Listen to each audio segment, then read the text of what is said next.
Welcome back to Third Win Thursdays. Again, joined by John and Eric, partners at TWG.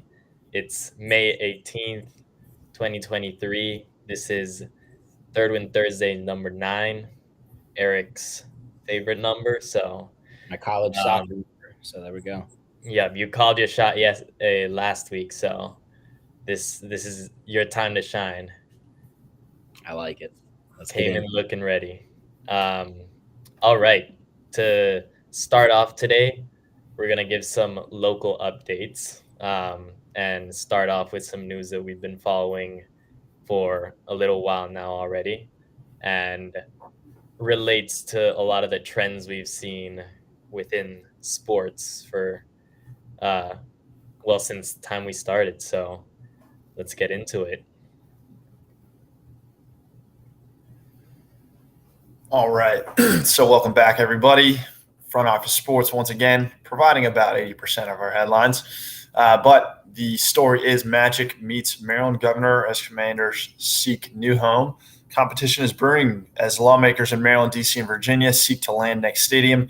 Magic Johnson is part of the new ownership group and met with recently elected Maryland governor. So, let's just say, the movers and shakers are already, shall we say, maneuvering for this new stadium in what could be one of the biggest stadium projects that we've talked about over the last couple of weeks, right?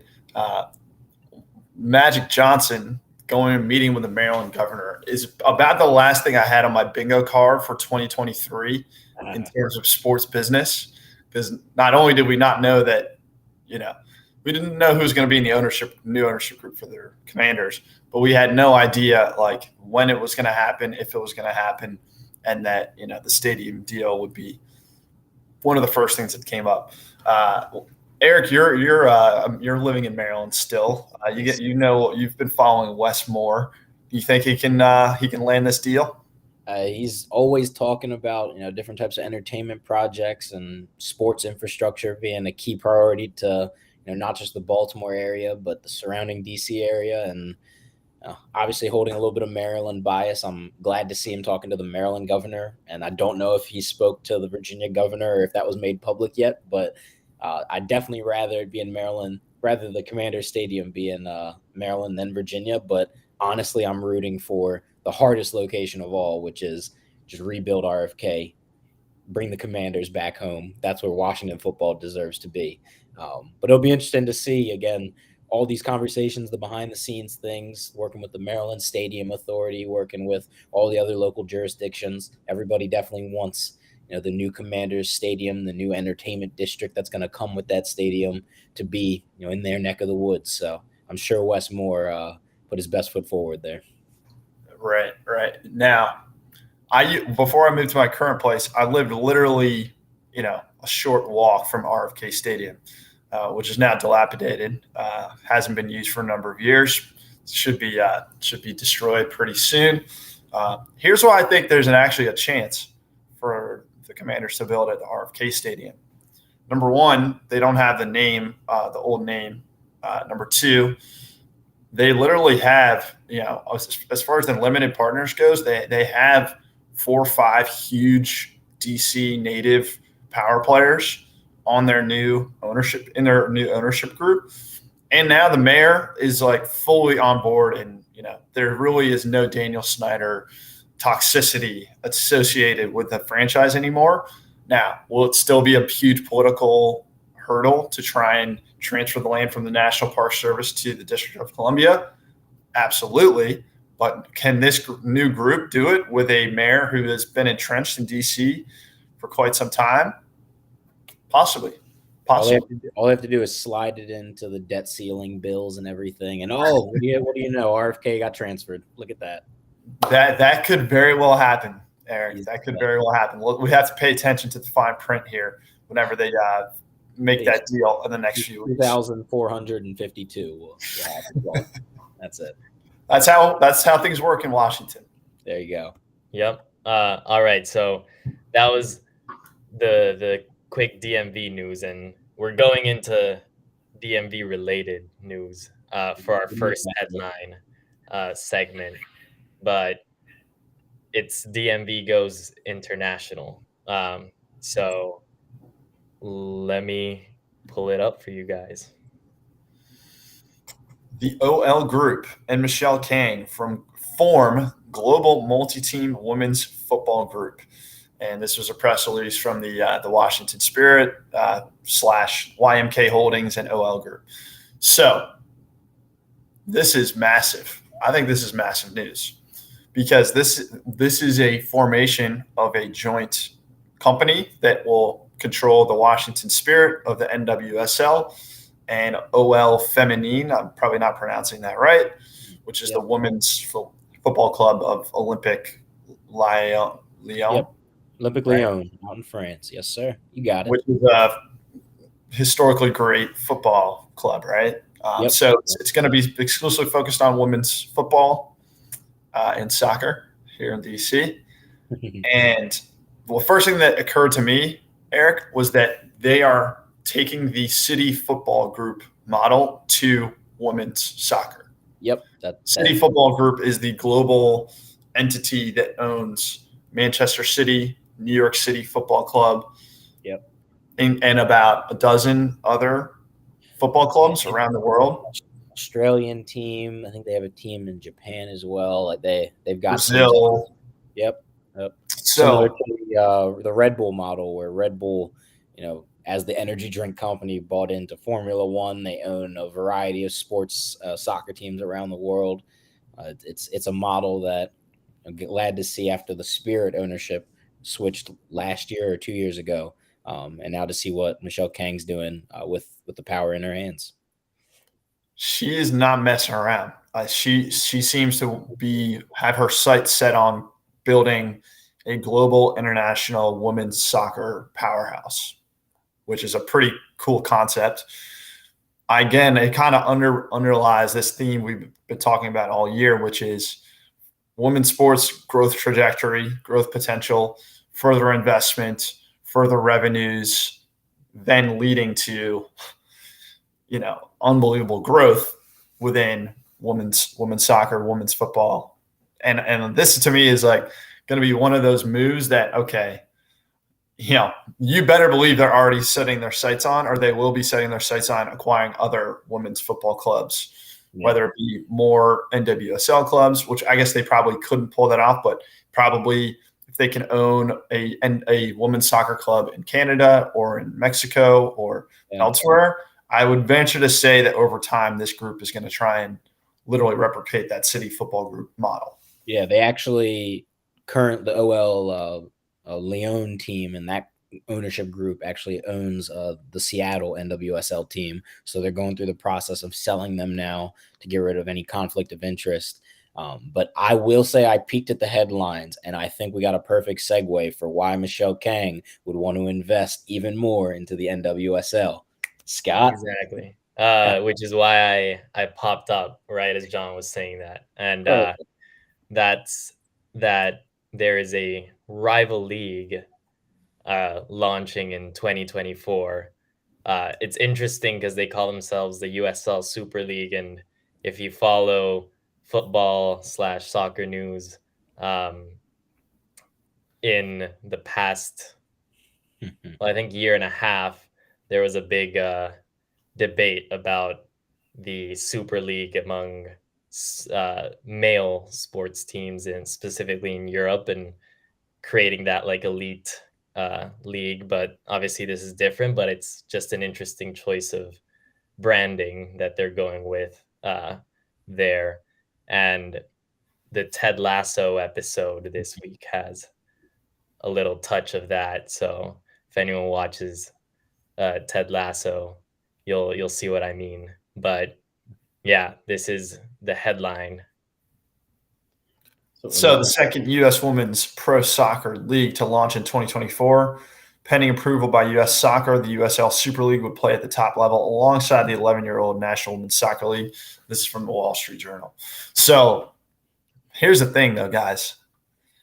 At least in the United States, these leagues tend to centralize and merge over time. So the USL Super League may try and compete with the NWSL for a while, but either it's going to fail or it's going to get bought by the NWSL, right? Look at the history of the NBA and the ABA. Look at the history of the NFL, was competed, I guess, with the AFL for a while. Look at all these other upstart leagues that have tried and failed in American sports history. Like, I would say this is awesome, but I would expect over time that this new league will either fail or go under, or it will be bought, or it will be merged into the NWSL, because we've had a proven model in the US of you have one major league for the sport, and then everything else kind of feeds up into that, right?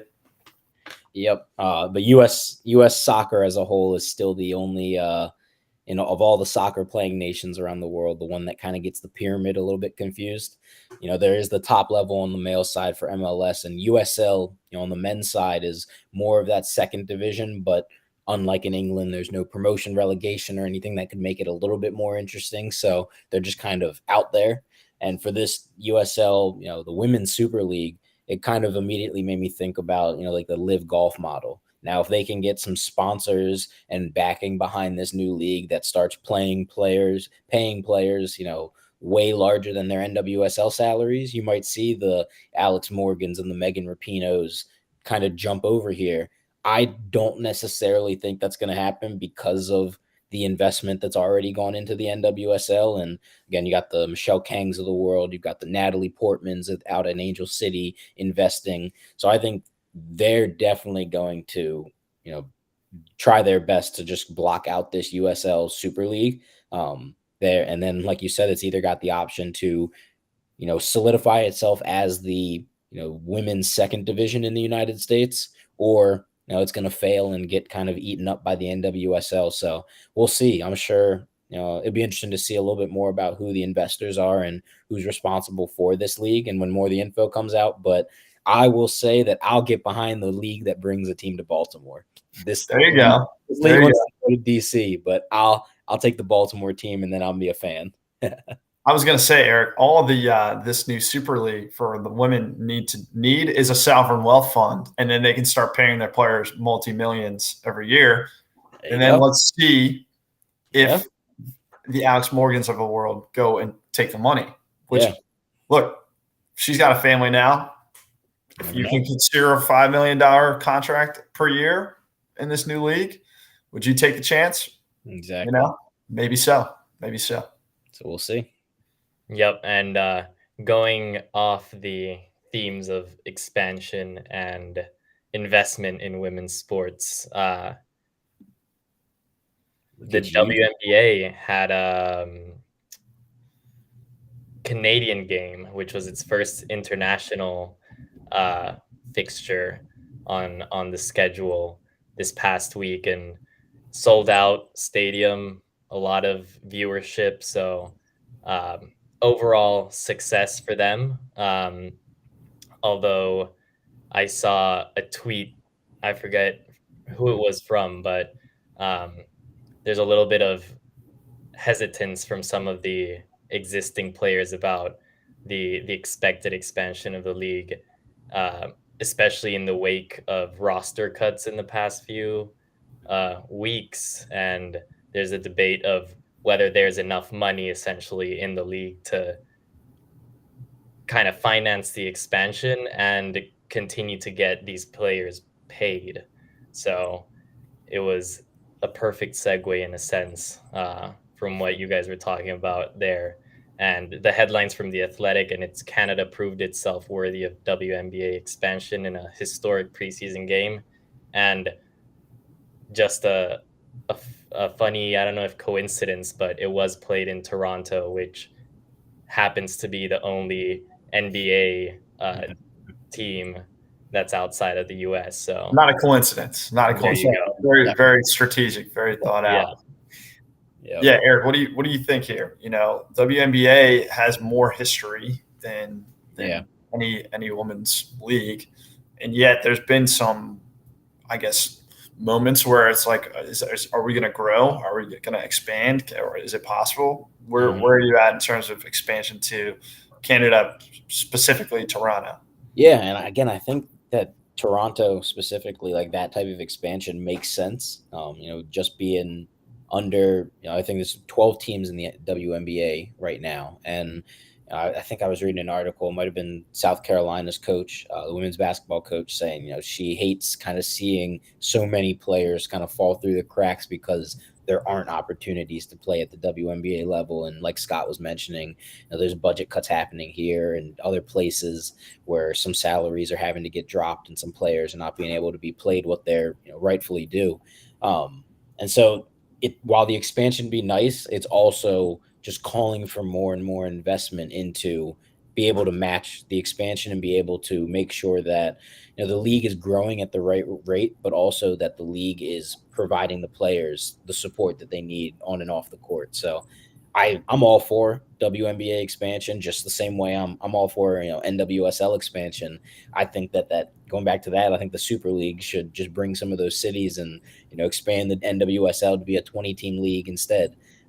And where that could come from. And again, if you bring WNBA into more and more cities around the country, there's people who, I don't have a WNBA map in front of me, but I'm sure there's pockets of the country who would love to have a team. So whether it's Toronto, whether it's the middle of the country, whether it's some places out west, the same way that Seattle is still wishing they could get men's basketball back. There's a lot of places around the country that want women's basketball, and the investment in infrastructure is the biggest thing that I'm thinking about that needs to happen to be able to expand the right way.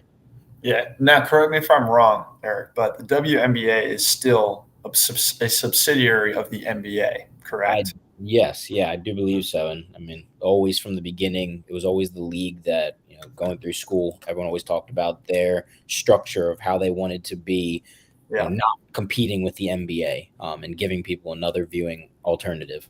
So here's where I'm going with this. Yeah. Part of me wonders if the WNBA would be better off splitting away from the NBA. I literally just said, consolidation in many cases, but I think the future of women's sports is women's sports leagues building independently of the old models, taking what they can from the legacy leagues for men, NBA, MLB, NHL, NFL.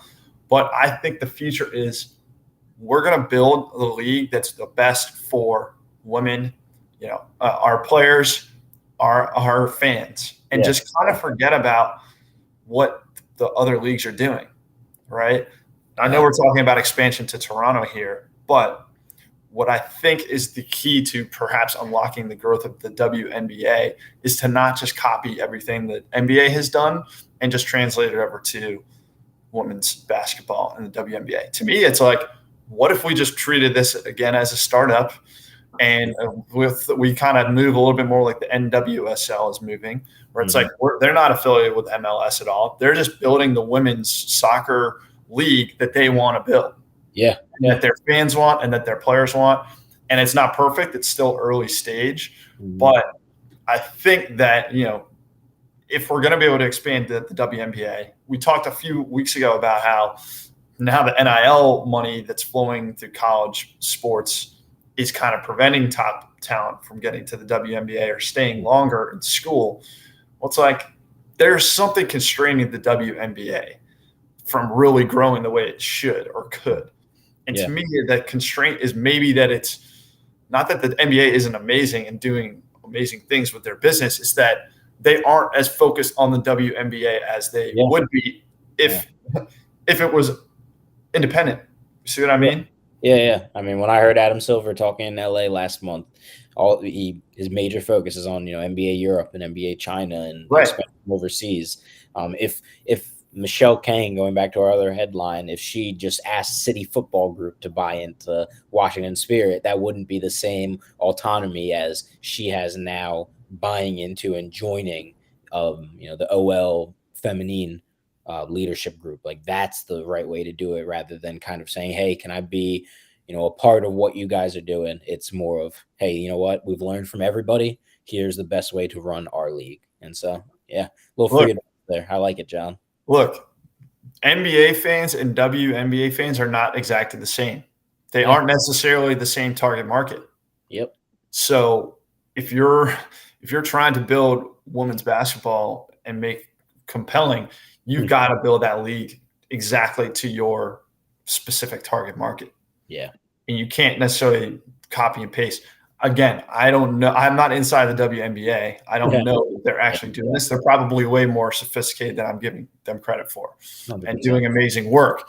I'm just thinking like, okay, expansion, yes, but also innovation, and think differently about what the league is and what it could be and how we're running it.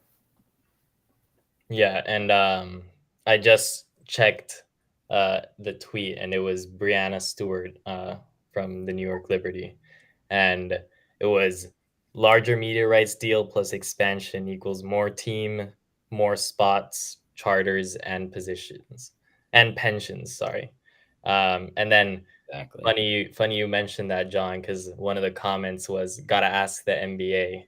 They're keeping the league afloat.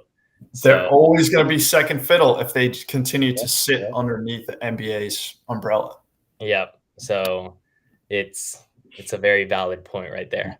This is why people come to TWT. We're just dropping innovative ideas left and right, guys. Not to toot our own horn, but look, why not? Exactly. So with that, we wrap up the headline segment, and we're going to jump into our third win. We're going back to the sports organization partnering with a corporate partner and trying to do good. So here we go. A little bit of background. Chelsea is teaming up with FICO, the same people that give you your credit scores. Not sure if you love them or not. It can be a love-hate relationship. But yeah, they're teaming up to promote financial empowerment while Chelsea's doing their USA tour. So it's a focus on the states and cities that they're going to be playing in. So they have Chapel Hill in North Carolina, Atlanta, Georgia, and there's one more in there. But essentially, they're going to be running workshops and specifically targeted towards teens and youth who feel they're not financially prepared to kind of manage their own wealth and finances in the future. So that's the initiative or the idea behind it in this third win for the week.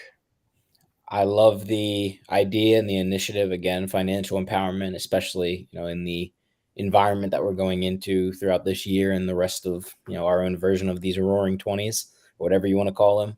I do have to say, Scott, you're probably going to crack up at this behind and backstage here, but the irony of Chelsea, a club that has spent almost $1 billion to be in 12th place in the Premier League, talking about financial empowerment it's pretty ironic, but a really good idea here for what they're trying to do and to make the most out of their summer tour and the excitement around the club coming.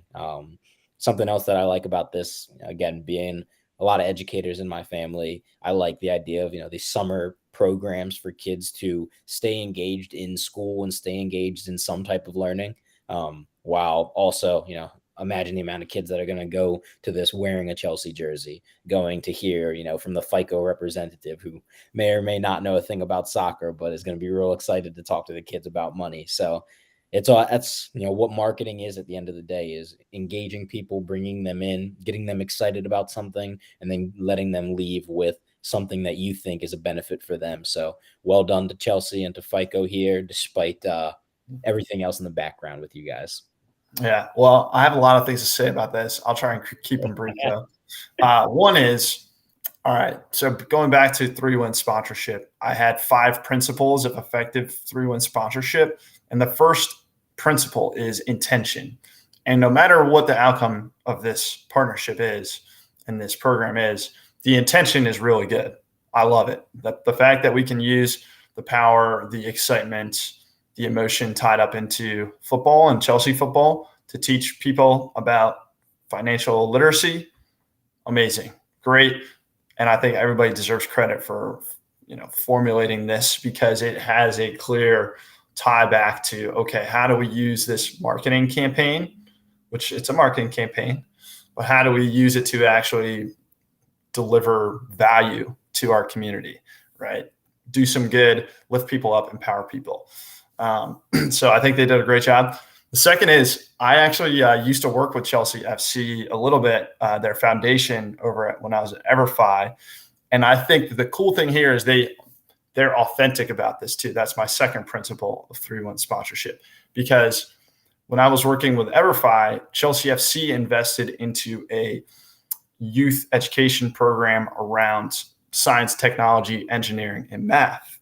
And they put their logo on it, and then we implemented it in about 50 schools in the US. So their strategy around using education as an empowerment tool, they've been doing it for many years now, and they've been doing it for many years now, not only overseas, at home in the UK, but now here in the US. So their strategy, right, is we want to build lifelong fans all over the globe. And their method is really kind of a win-win-win, 3-win sponsorship style and approach to when they're doing partnerships.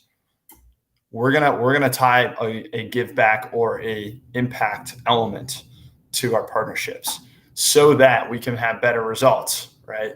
We can drive better results for our club. We can drive better results for our sponsors, our partners, and we can drive good results for our community, our young fans. We can put everybody in position to enjoy Chelsea football forever, right? So I'll leave it at that. That's kind of making me a Chelsea fan, having this chance to get to know those people over there, really good people.